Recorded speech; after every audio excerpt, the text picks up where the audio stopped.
Hey y'all, this is Yasmeen, And I'm Nafees. and this is our podcast that we gave the title of Between Us and Y'all. This podcast is for conversations between mothers and sons, and it's supposed to be a safe space for you to see how we have conversations between my son and I. And we talk about all kinds of stuff all the time at home. So we wanted to offer the opportunity for other mothers and sons to share those conversations or to offer your input in the conversation and to also get an example if you need it of how to have a conversation with your son and or your mom. And so for the month of April, we're going to be talking about relationships.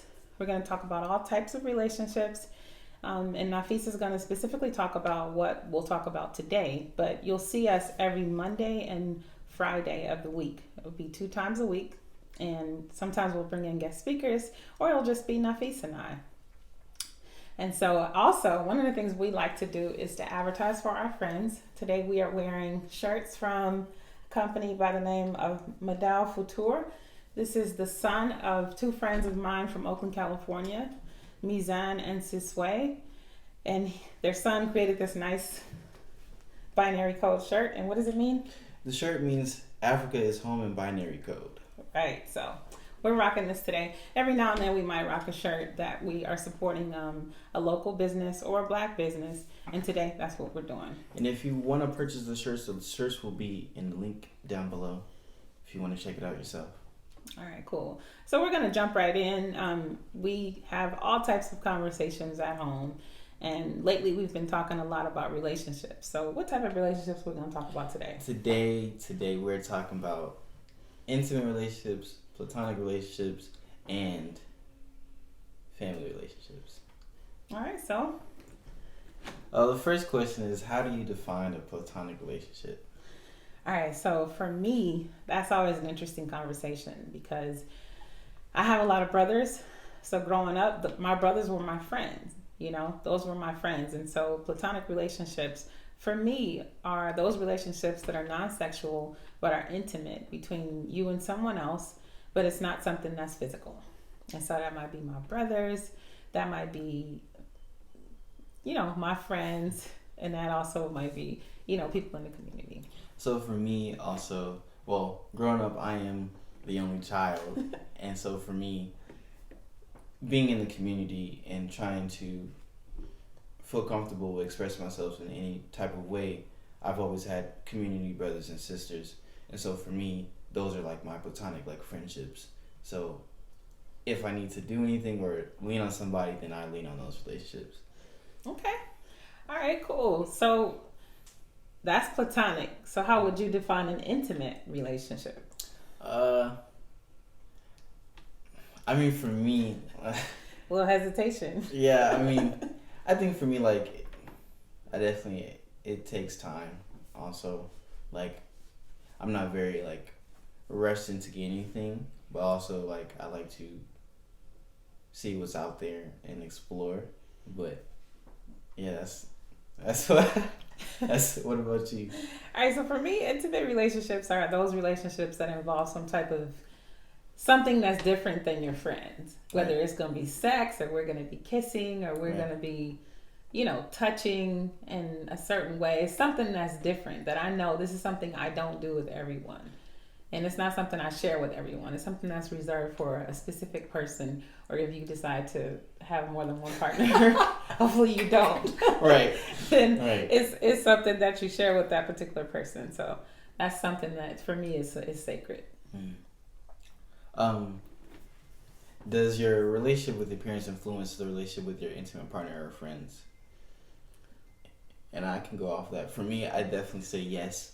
The relationship that I have with my mom or that I have with my dad, I definitely I don't want to say I try to look for that in a partner, but I definitely try to say, okay, I like these aspects that, my mom does, but I'm not trying to find another mom. It's more just so You're not trying to date your mom. Right, I'm not trying to date my mom, but it's also just, because those are the people that you look up to or that are just, hopefully that are really in your life. And so since, my mom is really in my life, this is what I'm able to see. I'm able to see, okay, this is what I do like and this is what I don't like. And I'm able to make decisions on what I'm trying to look into in terms of an intimate partner.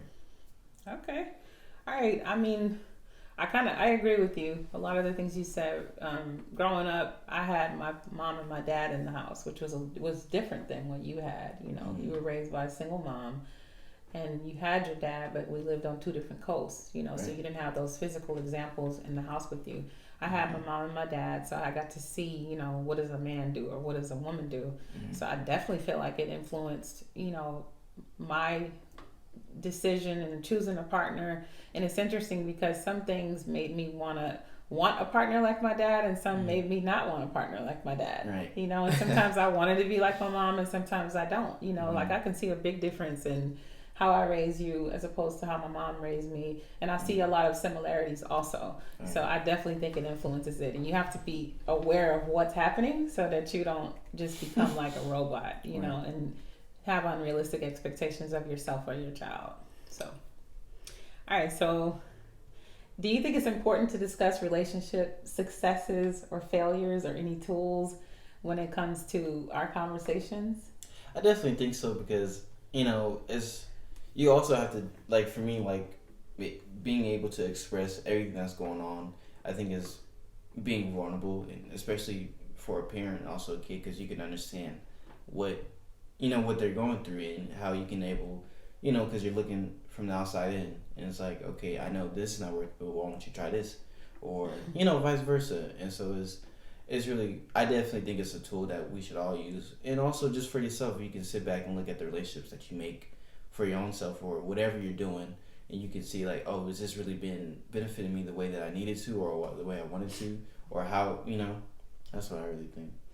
Yeah, I would agree. I'm really grateful to have a son who actually talks to me. A lot of moms, talk to me and tell me, I have no idea what's going on with my son or my daughter. And specifically wanted this podcast to be about relationships between moms and sons, because we see the difference in our relationship with our friends, people that have moms and sons, and how they tell us it's so difficult, to have a conversation between the two of us. But honestly, it has never been difficult for us, because we've always made it a priority that we communicate and we always respect each other.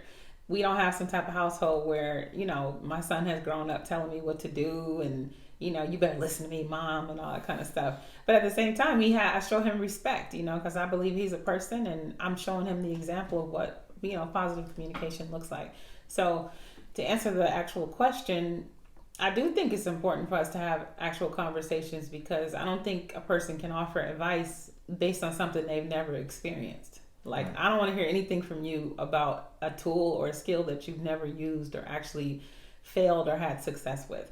I'm going to think you don't know what you're talking about, And so I've had experience with relationships, I've been married, I've dated, I've been dumped, I've been ghosted. I've had all of those things happen. And I've had, good examples to show my son. So when we have conversations, I base my conversations on reality and also stuff that I've wanted that never came true. But that makes the conversation more intimate for me. And just to go off of that, I definitely think before you guys have those conversations, or before me and her have those conversations, we also, before we get into those conversations, we just say, like, I'm not judging you. I'm not, whatever you say to me, like, this is you. This is, you're telling me how you are as a person. And so I can't, say, oh, since you like to do this, this is what you are. No, this is something that you like to do. This is something that you invested your time in. And I just want to know the reason why you do it and what is the benefit, so I can understand you and I can help you and give you advice in ways of, maybe you should try this way instead of doing that way. Yeah. So far that's been successful for us. It might not work for you, you know what I mean? But this is what works for us. And we try to be honest with each other. Sometimes I say, I don't know. I have no idea, what the answer to that is, or I might say, I'm interested in figuring it out with you, or I'll give him some examples of other people, that I feel like their relationship is a good example. Like my brother, for instance, my little brother, Imam Suleiman, and his wife, Shahida, my sister-in-law, and his aunt, I can tell him stuff like, this is what your uncle used to do when he was little before he got married, and this is what he does now. Something that I might not have been successful with. I can offer him a successful example. So Absolutely. Or I might tell him about his friends. You know, if he telling me this girl is doing this is what she's saying to me, I'll be like, she's playing you. You know, don't do that. Don't let her play you, because you know I'm always team Nafees. All right. It's on you. All right. So where do you feel like you got your ideas of healthy and unhealthy relationships? I definitely think where the ideas I've got it for me is definitely, like you said, my uncle and my auntie, Uncle Suleiman and Auntie Shahida. That's like one of the first.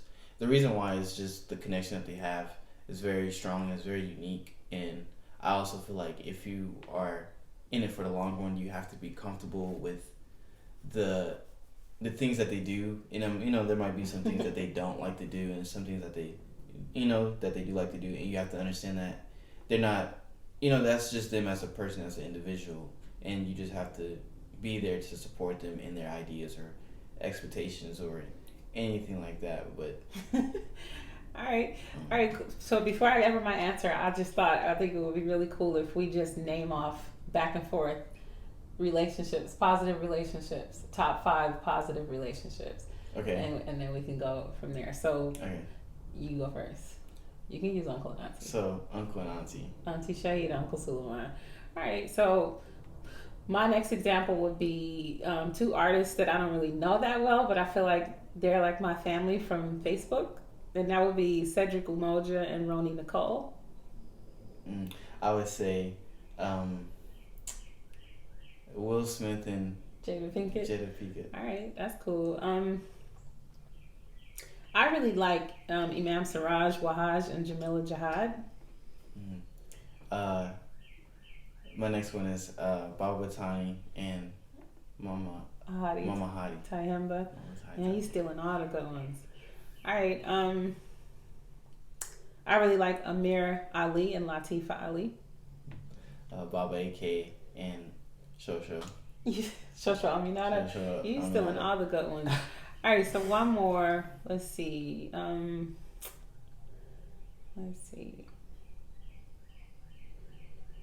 I really like my parents, Nazim Hamid and Saliha Hamid. I like my parents too. What's our names? Oh, Jaasmeen Hamid and Omar Hassan.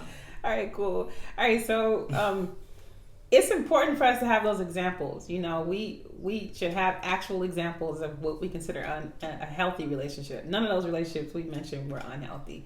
They might have some unhealthy stuff that they're dealing with, but those are our examples of healthy relationships. And it's important to have those, because how do you model any type of behavior without an actual example of what it looks like? Whether you work together, whether you're doing stuff in the community, whether you are, just hanging out, having game night.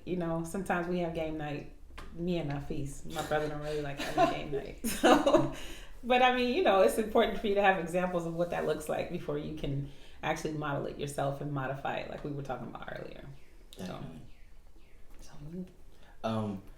How do you manage to keep a relationship platonic?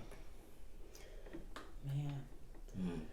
So that's a hard one, because I've had plenty of friends, like I mentioned before. I started out with mostly I have, how many brothers do I got?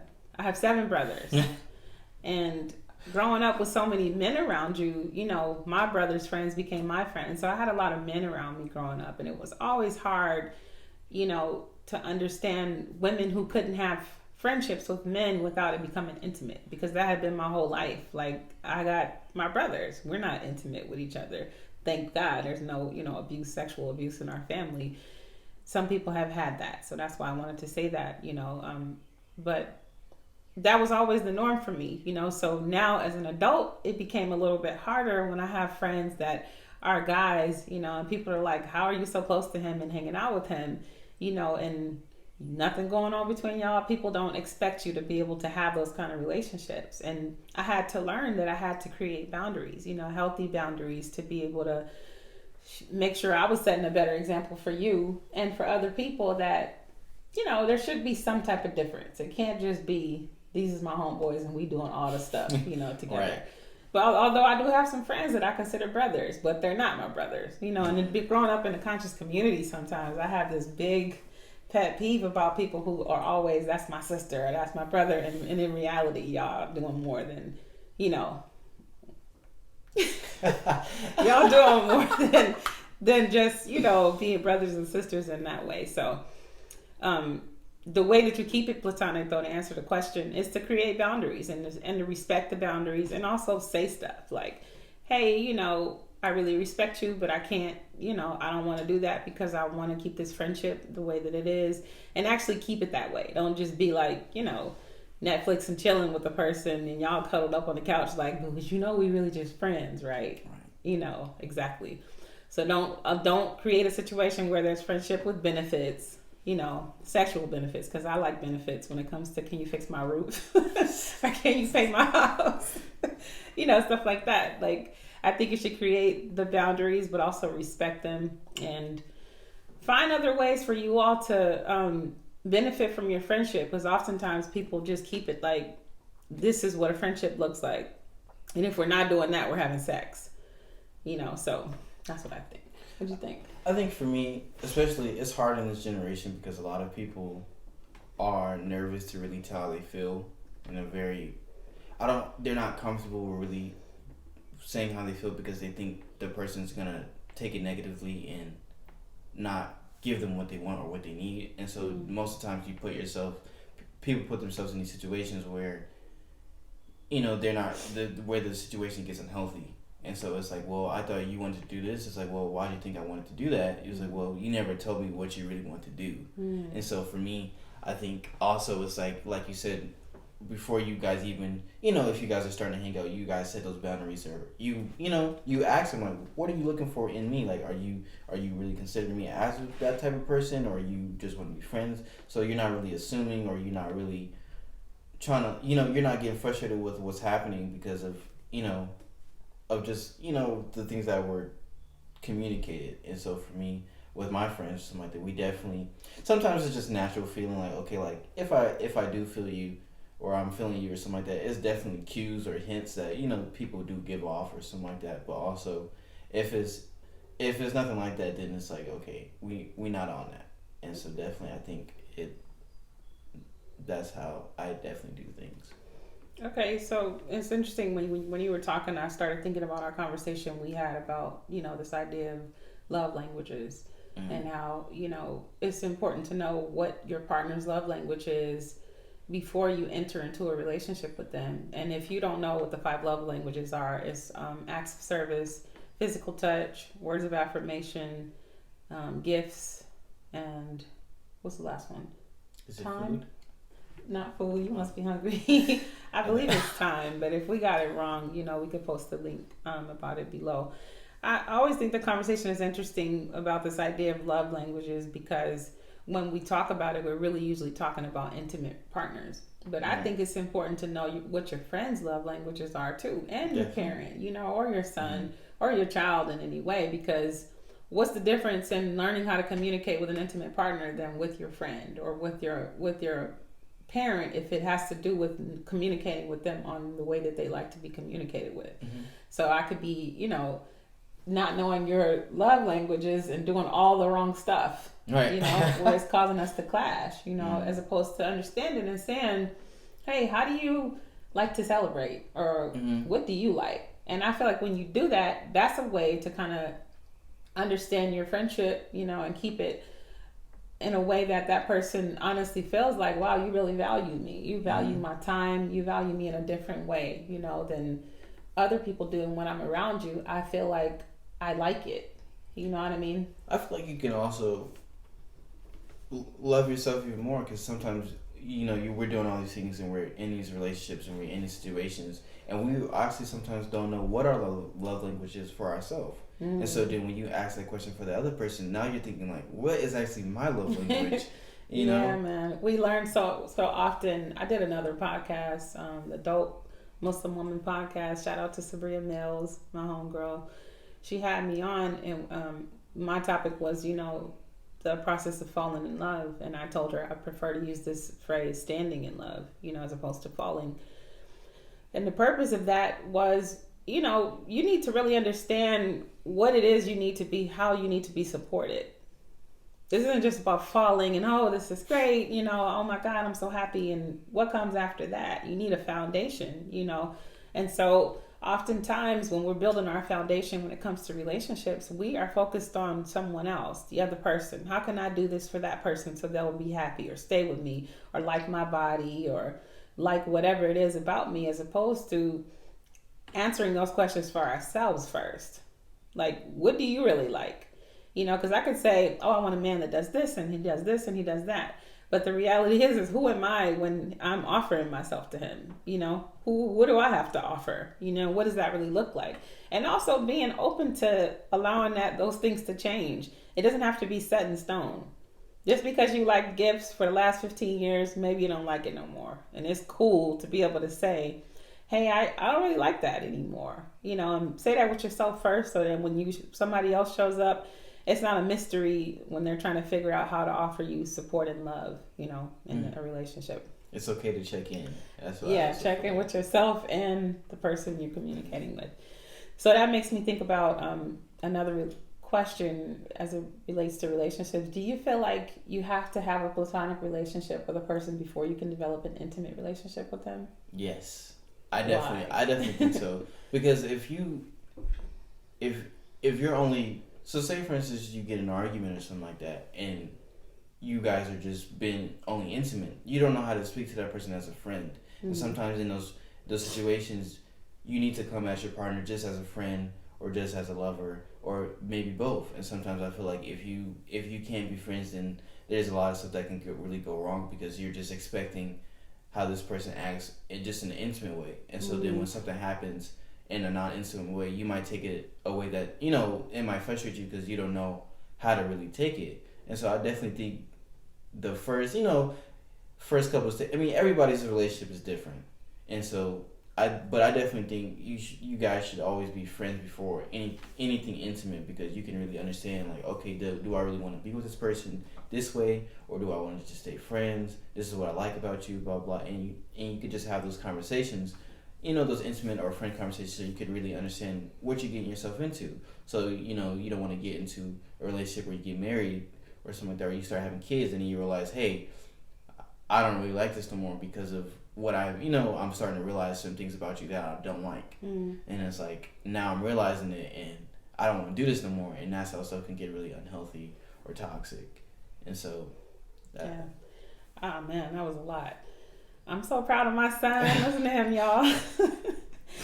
Yeah, but for me, I think definitely you got to be friends with a person before you become intimate, because all the intimacy might wear off one day and you'd be like, why am I here with you again? Like, I don't like hanging out with you. You're not funny. Like, none of your jokes are ever funny. I hate the way you chew, I can't stand it, that you're so ungrateful or very disrespectful to elders, whatever it is. Like, I feel like you should surround yourself with people and intimate partners or a partner, who you feel like, I want this person around me and they could be around me, consistently. This is not a person that I feel like as soon as you finish talking, I want you to leave. Like, this conversation should end and never come back. Like, don't ever come here again. And I've had relationships like that before.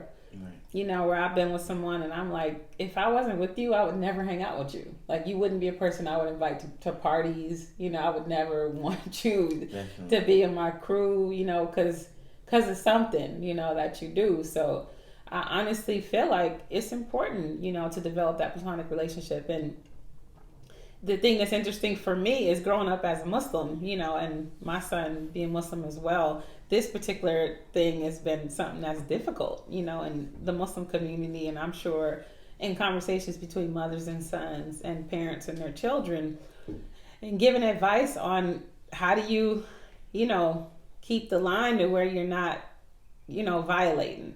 There's this saying that, when two people are alone in an intimate situation, the third person is shaitan.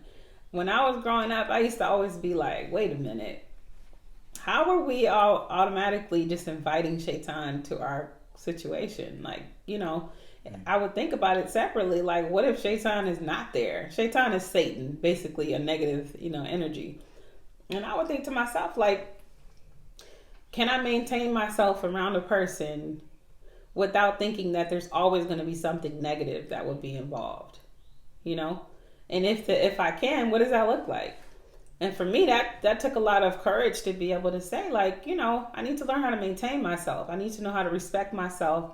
I need to be able to know how to respect another person, to where I'm not always thinking about physical intimacy when it comes to having conversations with any person, you know, whether it's a man or a woman, you know. Mm-hmm. Like, what type of person am I if every time I have a conversation, I just start thinking about having sex with them? Mm-hmm. Like, that's almost animalistic in a sense. I should be able to have a real conversation with you without it turning into, you know, something else in my mind that has nothing to do with the conversation. If it does, that's on you, you know. But I'm saying you got to have the ability to control that. And that's all I'm saying. I also feel like it comes off of as like temptation also, because people are so caught up sometimes in the short term, and so it's like when you're dealing with these situations or you're dealing with people, you just think about the intimate things that can come that can come quick. So it's like, oh, this, I know I could do this, I know I could do that, but you're not really thinking about after the situation. Like, say for instance, you talk to somebody and you like them and you guys might have sex and you realize, man, why did I really do that? You know what I'm saying? Yeah, I messed it up. Yeah, and then also I feel like, yeah, that's all I got to say on that. That's all I got to say. It made me think that I have another question. Do you feel like your generation, when you said this thing about short-term relationships, do you feel like your generation and this idea of the social media age where everything is instant gratification, do you feel like that's had an impact on how you choose relationships? Like, I just want something that I know is going to be the bomb, like, quick, you know. Mm-hmm. I want something that's going to be for sure, as opposed to me having to invest in this and figure out, you know, 3 or 4 months from now what this is. I would definitely say yes. Mm-hmm. Especially like when I was younger. I should have been, but I was in a super long-term relationship, and it was like going on 4 or 5 years. And it's crazy that you bring that up, because when I was entering high school, like 9th, 10th grade, I was talking to one of my friends, and she was like, "Why are you in that long-term relationship?" And I'm like, "Well, this is what I like, you know. This is like I really invested my time into." And I had asked her the same question, like, "What's the longest relationship you ever been in?" And she only told me like a couple months. And so then it's funny to see like how people's mindsets are like, okay, they do everything that is really supposed to be in those intimate relationships, and now when that time comes to maybe hitting a year or 2 years, you're not really looking forward to anything, because it's like, you've done everything. Yeah, we've done everything in the last month or two. Mm-hmm. So it's like, you know, what is there else to do besides keep doing it, you know? And yeah, keep doing the same thing. Man, that's powerful, because the thing is, as adults, you know, we deal with that too, where we have a lot of people that are just like, you know, I've already done all that stuff before, so what else do you have to offer? I mean, you got sex, and it's only so much you can do. I mean, you can get creative, but at the same time, it's right. Like, it's still the same thing at the end of the day. We're going to go out to eat. These are our choices. Going out to eat, doing something creative, having sex, you know, traveling, whatever. You could get super creative, but the thing about it is oftentimes people are not creative. They just want the immediate. Look good, go out together, have sex, make money, or receive money. You know, some people, that's all they want to do is just receive. So, ready for the next question? I am. All right. It's on you. No. Sorry. The next question is, how do you develop a relationship between mother and child that feels like a friendship but is also intimate and respectful? So I could talk about what I've done, you know, and you could tell me whether or not that's been successful, or whether you feel like, okay, you know, we should do anything different. But for me, I started very early talking to you, you know, in the womb, where you would know what my voice sounded like, you know, and also you would know what my voice felt like. Because oftentimes, you know, people could say something to you and it feels a certain way. Right. Somebody could tell you, you know, I love you aggressively, as opposed to I love you intimately. Right. You know what I'm saying? And you start getting used to what it sounds like and what love sounds like, or intimacy sounds like, or, you know, those things your friends can say. When you hear them say it, it makes you smile, you know, or all they need to say is these few words, and you know it's time to do whatever you got to do. You know what I mean? Or, you know, whether you're creating art or whatever, you need that music to have the words to, you know, make you create that special piece. For me, I've tried to surround you with those types of things, you know, with myself or with other people. I was very, you know, direct with other people. Like, this is how I speak to my son. Be very careful talking about these topics around him because he's not ready for that yet, or my family's not ready for that yet. Or if you do, let me know what your approach is going to be so I can support it, if it wasn't something that I was introducing to you. And also just kind of checking in with you along the way and letting you know, here's what I'm doing and this is why I'm doing it. Not really on some approval type stuff, but really just honestly giving you an idea of what our roadmap looks like. Because a lot of times people are making decisions as parents for their children, and the children are just along for the ride. Like, why is this happening? What are we doing? And why did you do that? And did you think that another person was here, that you could have asked, did I want to do that? And I know in African American families, oftentimes we're always like, you don't ask your children, you just tell them. That's right. White families ask their kids, hey, Bobby, what do you want to do? What do you want to eat for dinner? It's like, you going to eat what I cook, Whereas the thing is, if you're developing a person, how do I know what your favorite things are if I never ask you? I never check in with you and ask you. And so I feel like that was one of my first steps, or tools to kind of developing a healthy, strong relationship between you and I that was something different than I have with any other child or, anything. So, it was unique for you. And also making sure that I introduced you to a lot of things. I didn't want you to be sheltered in the way that you didn't know what was going on in the world, with other races, other cultures, other types of families, whatever those families looked like. I wanted you to be aware of what they were so that you could be well educated. And also being open to having conversations, whether I liked them or not. Some conversations, trust me, y'all, I don't know what's going on. I don't know what the answers are. But I'll be honest and say, like, I don't know. Or I'll say, here's what I think, or here's what I've experienced, or here's what I would do, and just be very honest and transparent in those kind of conversations. And being available, too.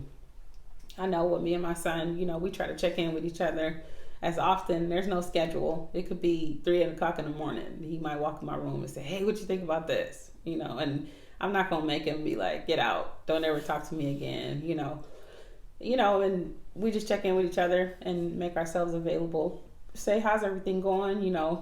How's everything going in school? How's everything going with your friendships? Is there anything you need right now? And also showing up when the person says, here's what my needs are. And so, how do you feel? Do you feel like I've done that successfully? Or I think for me, and how I've taken it over the years, either way, I'm 20. So for me, in terms of our relationship has grown very much healthy, and it's been very nice, and it's been good to see for just me personally. And also, I think what you have done for me is be a friend before a parent. And I think sometimes in when what I see as parents is like, oh, I'm just gonna provide, like you said, and you can't really question the things that I do because you're not in my situation. You're not there yet.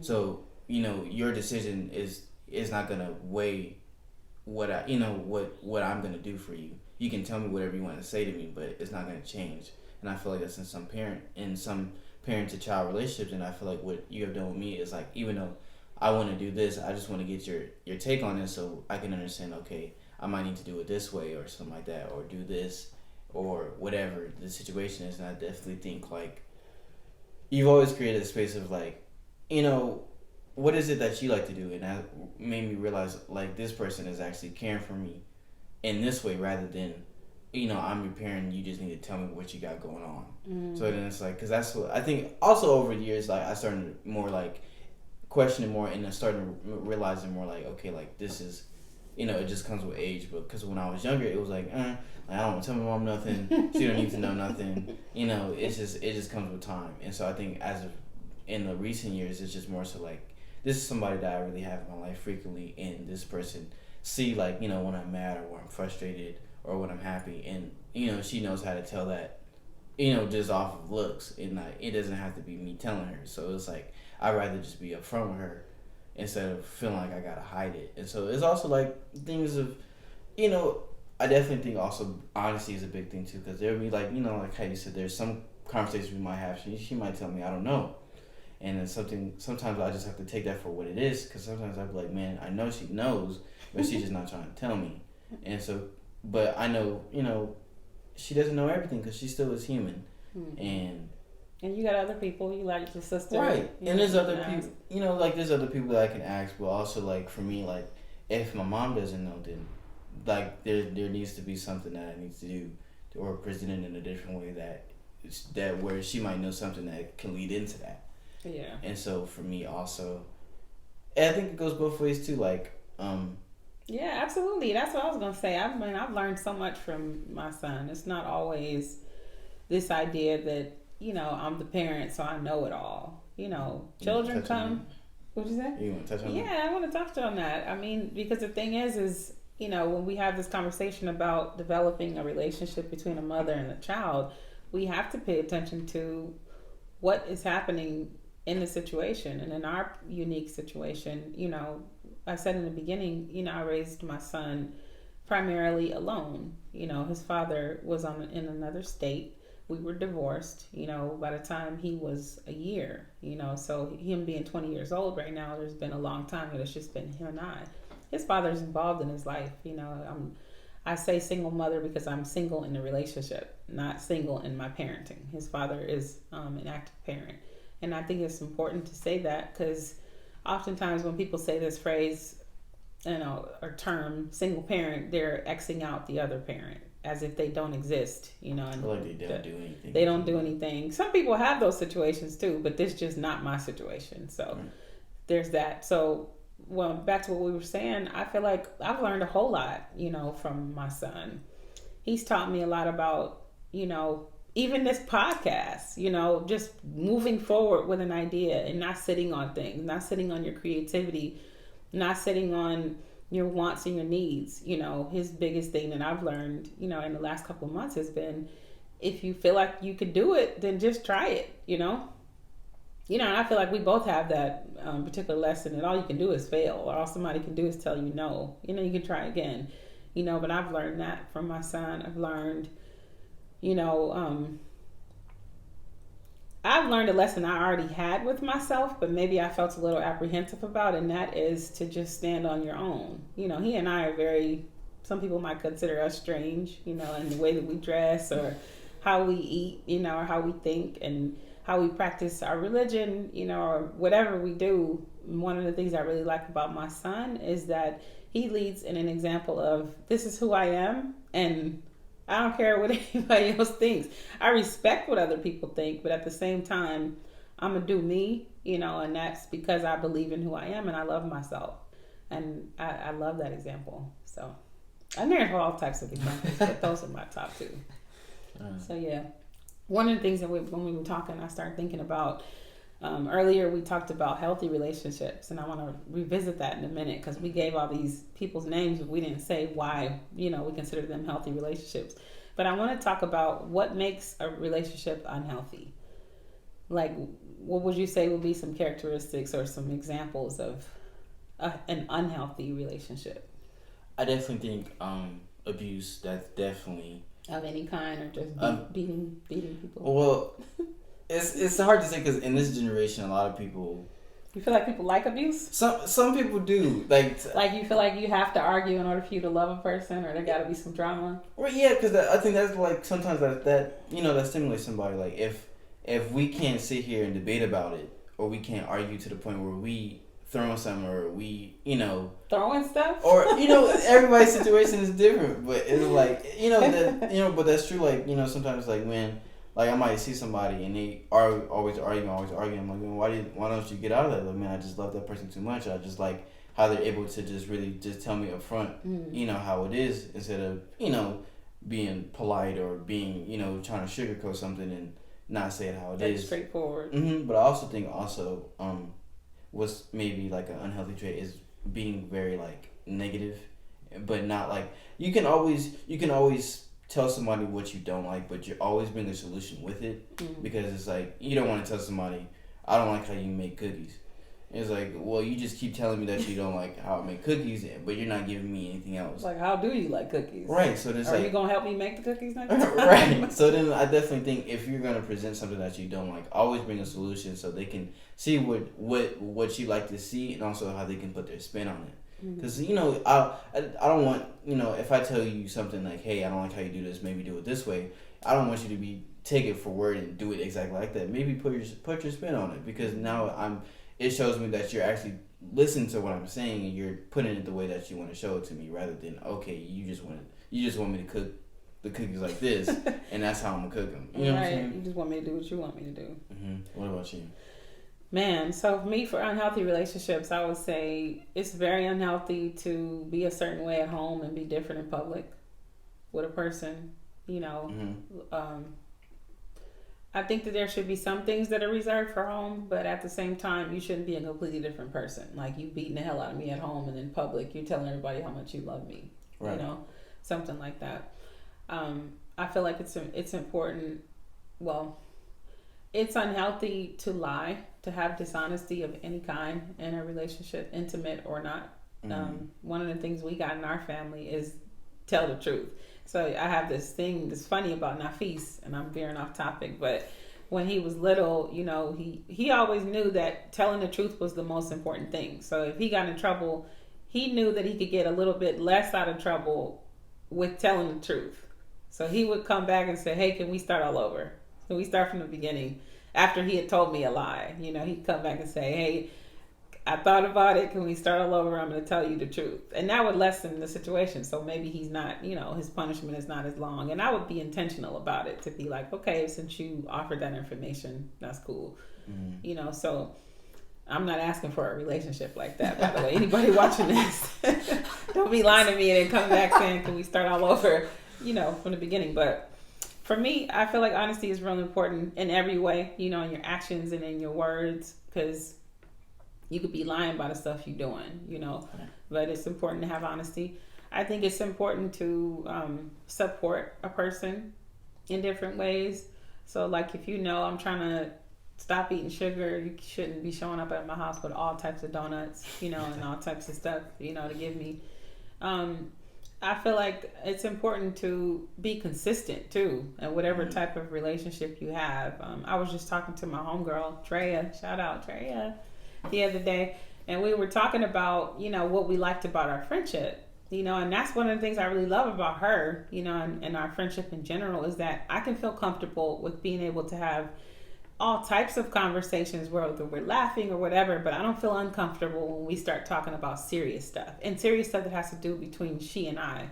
I've noticed the difference between my relationship with her and other relationships I've had with other women or even men, to where I don't know how to talk to them about personal stuff, between us.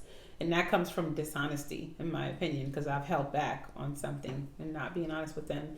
I definitely agree with abuse is very unhealthy in a relationship, whether it's mental or physical, or even spiritual. I think people can have spiritual abuse, and I'm sure people in any type of religious community or conscious community knows what that looks like.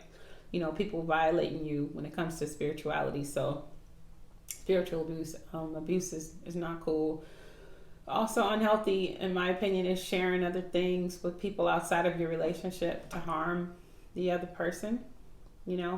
Whether it's your mom, whether you're married and you telling your mom everything about what's happening in your bedroom, or your wife can't cook, or I'm out telling people about stuff Nafees got going on and he told me to keep private, and I've done that actually when it came to my little brother. I mean, I've told him stuff when I needed help, from another man. So it hasn't been a lot, you know what I'm saying? But I think that wasn't necessarily healthy. So privacy is important. And then lastly, I would say an unhealthy relationship would look like not respecting the needs of the other person. Whether that person, for instance, could like, public affection, and you like, I'm never going to do that. I'm never going to offer you public affection, and the person's like, hey, I have this idea I want to do, and the person's like, well, I don't care about your ideas. I don't respect any of that. So I think that's unhealthy. also just to give a solution, and also to talk about the solutions. to just make things, just to bring some positivity. Also to understand if somebody really loves you or really cares for you in an intimate way or friendship way, that there is no wrong answer. And there is no that's good. There is no place for because that's how you truly feel. And so if that person really does care for you, then they should understand that, okay, this is how this person wants to do something, and I shouldn't do that. Like, for example, with me and you, it might be something like, okay, I understand that, like, this is what you like to do as a parent or as a friend, but this doesn't apply to this doesn't apply to me. This doesn't make me feel good. So is there a way that you can do this another way or anything like that? And I definitely feel like we should do that in any relationship that we have, because we just think, oh, you can just tell me anything, you can just be vulnerable with me, but we're not really able to accept what that person says because we didn't create that. And because you're trying to create a situation where it fits you only. Right. And that's not fair. That's not fair at all. Yeah, because there's going to be some things that you hear that the person says that, that you don't want to hear. There might be some things I might tell my mom, and she might tell me her answer. I'm like, I'm not trying to hear that. Like, vice versa. Or with friends or something like that. Like, I'm not trying to hear what you got to say about it, but I got to understand, like, even though it might frustrate me, at least you're telling me how you really feel, so I can really think, okay, like, if it happens again, I know I don't need to say like that, or I need to back off on that, so I'm not hurting your feelings, because I really do truly care for you. So. All right. Last question is on you. That's all the questions. That's one more. How can you prevent a relationship, either intimate or platonic, from becoming toxic? I think... I ask the question again so they can hear you. So the question is, how can you prevent a relationship, either intimate or platonic, from becoming toxic? And if it becomes toxic, then what? For me, I guess it's kind of hard in this generation, because for me personally, I'm trying to still figure out what is unhealthy and what is healthy. So trying to figure out, in terms of communication or being intimate or having certain friends that you do certain stuff with. But also, I feel like if you're doing something and it doesn't feel good to you, then it's toxic. I definitely think if you're doing something, if you're hanging out with somebody and you realizing, hey, you're uncomfortable or something like that, and it's making you feel some way, then it's not good for you. Or do you having this conversation with with your parents, something like that, and you're realizing that like, this is not good, then you need to just be upfront and say it. Sometimes I feel like, even though parent relationships are very sacred and very important, sometimes you gotta understand and realize that they're also their individuals before a parent. And so there might be some things like where like sometimes a parent and a child relationship can be toxic in how you guys talk about things or some stuff like that. Interact. Right. So you just have to really understand that for yourself, and really, like, okay, what is it that to me is toxic or unhealthy, and then present it to the person and say, like, well, for me that wasn't toxic, that's just what I do. And so I think that's, for me, what I started to realize as I get older. Like, I had to understand that I have to look at you sometimes as an individual rather than as a parent, because like, you do have feelings, not as a parent. Like, you still are an individual, you still feel this way, you still feel that way, and I understand, like, even though I might say this, even though I'm coming as a child, I'm still as an individual also. So I gotta be very mindful of the things that I say and how I do them. So answer that question for me. I think it's important to check in with yourself and how you're feeling often, when you're hanging out with a person, or after you've hung out with them, like Nafees said, to check in and say, like, how did that make me feel? And why did it make me feel like that? Because you could just be a person who just don't like nothing. Somebody's chewing too loud, like I said earlier, and you getting pissed off, or, whatever the thing is. Check in as to why it's causing you to be uncomfortable. And then also, I try to be real careful about making assumptions in situations, because oftentimes, like you were saying earlier, you might not understand why somebody's doing something. So before something can turn into a toxic situation where it's so uncomfortable for you, just ask, hey, when you did that, why did you do that? Because I wasn't really sure, I didn't understand that, and it made me feel a little uncomfortable. You should be able to have those types of conversations with your friends or your partner, to be able to say, those things without the person, dumping you or leaving the situation, to where they don't address it. So I check in and say, why are you doing those things? I don't understand it. And then once they give you your answer, accept it. You can't just be like, a person told me the answer. Oh, that answer don't work for me. I don't like it. You got to change your particular thing. So, and then the other thing I would say is once you realize a relationship is toxic, make a decision to leave it or categorize it to where you're only doing a specific thing if you need to continue to interact with the person. Like, for instance, me and your dad need to interact with each other because we're your parents. We don't have a toxic relationship, but some people do have toxic relationships with their exes. So they have to categorize the relationship to say, this category of this relationship is for raising my child. So we're interacting for these reasons, and we don't have to interact in any other way. And that keeps it real specific to where you're not crossing the boundaries into the space that led to the toxic behavior. And so if it's become toxic, I would say you have to decide, am I going to end this or am I going to categorize it and move on? Can't keep revisiting it. For me, I think about people going on job interviews and being rejected, violently. Like, you go to a job interview and they're like, you were the worst candidate, we'll never hire you. And you just keep showing up to that place every day, expecting them to talk to you. Like, that would be crazy. And if you think about that and compare that to going back to a toxic relationship, you'll see how crazy it looks. Because some people go back to toxic stuff and don't understand why their friends are like, dude, why are you doing that?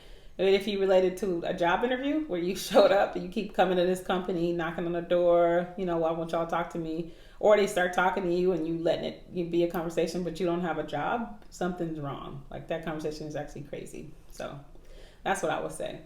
And just be honest and brave enough to move on. And sometimes people are so afraid to lose friends or lose that network or lose what they're familiar with, and they won't move on. And it's not healthy for you, and you're not growing. It's okay to take an L. I know we all don't like taking L's, but sometimes you have to do that. So this has been good. This was our first, recording for our podcast. And the title, again, is This is Between Us and Y'all, meaning it's conversations between my son and I that we're sharing with y'all. We hope that you've enjoyed it. We hope that you've benefited from it. And we hope that you tune in often to hear what we have to say. We're going to be streaming on all platforms. And we'll also post links and do all the, tricks that you have to do to keep a podcast exciting. And also give us feedback, because also to make the podcast better in the ways that we wanted to and also you guys wanted to. Feedback is always good. And also if you have certain questions that you want to be answered, always ask them, because there's never a wrong answer. So Thank you for being here. Thank you for listening. Yep. And also, if you want to be featured on our podcast as a mother and son duo, please reach out to us and let us know. We definitely love to have you here. But as Nafees said, thank you for being here and thank you for listening. Peace.